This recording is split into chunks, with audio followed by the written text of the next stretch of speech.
Hello everyone, it's Raza Von Werder, aka Kelly Everts,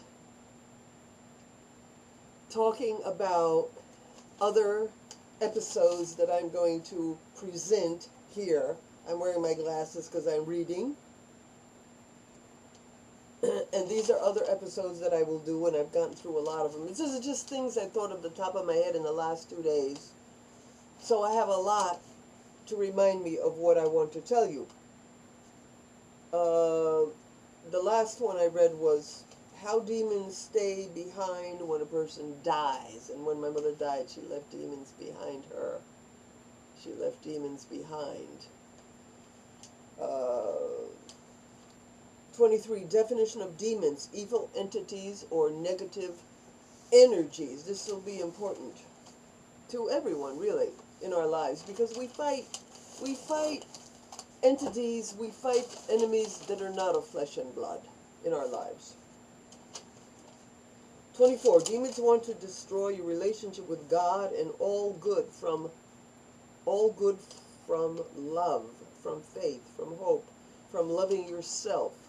If you don't love yourself, you cannot save or yourself day by day from bad situations and people. You even tolerate evil as unconsciously you think you don't deserve good. 25, Jesus said, whoever cannot leave their mother, father, sister, brother, son, daughter for my sake cannot be my disciple. Yes, blood is thicker than water, but spirit is thicker than blood, is my mantra. Because people say, oh, how could you say such terrible things about your mother? I can say things about her that are true, can't I? But I'll never say anything bad about God, will I? Or anyone of God. 26, the theory of the scapegoat. This is vitally important. And beyond that, how they followed me to California and why they wouldn't leave me alone when I ran away from home and left and established a new life. Why didn't, especially my mother, I didn't mind my father visiting me, but why did my mother, without calling or notifying me, just blank come out and see me? Why didn't she leave me alone? And the theory is that they want to keep torturing their target. When you leave, when you escape them, they don't like it. See, I thought, if they don't like me, they hate me, so when I leave, they'll be happy. They're not happy. They want to keep hurting you. They have a reason for hurting you. I'll explain that when I get to it. 27, brother screws up our first holy confession. 28, my holy communion and the dress my dad bought me for it. 29, how impressed I was with the knots in the nuns' belts. I'm going to skip 30. 31, demons are revealed before exorcism or deliverance. I believe now the time of my pain for my mother's sins is over, and I saw a clear revelation how she plagued me with the energies she left behind. They pursued me, those under her power. Some ignored me to hurt me, and it did hurt a long time, but others remained closer to me and also hurt me at critical times. Being my friends was like candy laced with arsenic, as Marilyn I forgot how to say her last name, Marilyn Vanderveer or Vanderberg or something. Marilyn, the Miss America, who gives testimony of her father abusing her from the age of 5 to 12. And she's a wonderful exponent of revealing such things and giving up one's shame. Where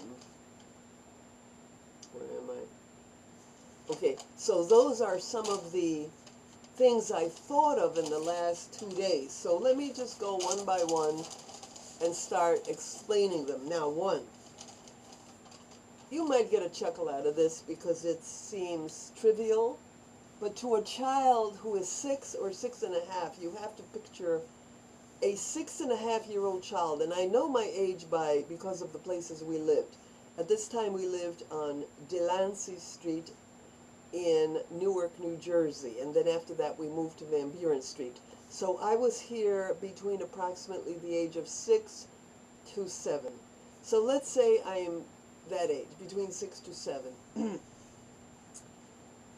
My evil brother Jimmy and another member of our household, I was in the house and they went into the yard and somehow got hold of my teddy bear. My brother had wanted that teddy bear. My father got this teddy bear, and it was up to question who would get it, and it was between him and me. He was around 9 and I was around 6. He wanted that teddy bear very badly, and so did I. And my father gave it to me. So he was angry and hated me for getting the teddy bear. But anyway, he did not do this alone. He went with another person. Somehow they locked me into the house. I don't remember how it was done, but they were outside the windows and they called out to me, and I went to the window, and they took knives and scissors or some sort of instruments, and they had my teddy bear, and they began to laugh and torture the teddy bear for me to see. They stabbed it, they grabbed it by the tail, acted like they would cut off its ears and its tail, and laughed hilariously like they were getting tremendous pleasure out of my anxiety.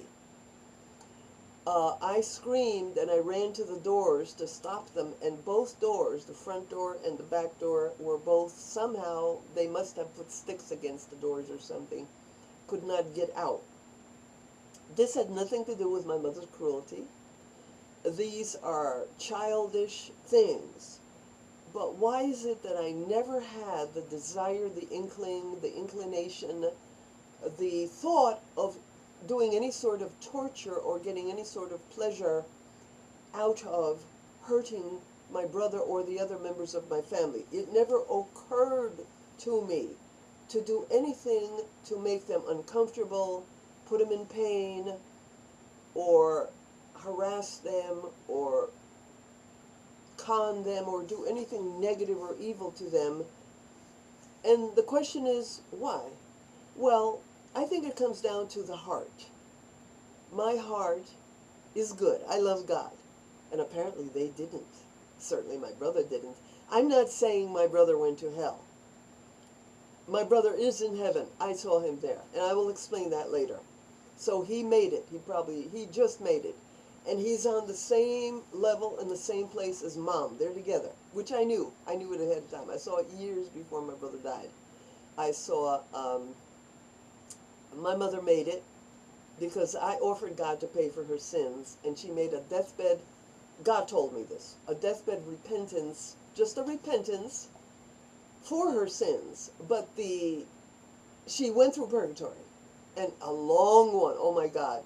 Her purgatory was almost 25 years, and that is, compared to many of the other people that I helped, a very long purgatory. My first husband is still there. He's been there since 1966, so he was one of the most evil people I ever helped.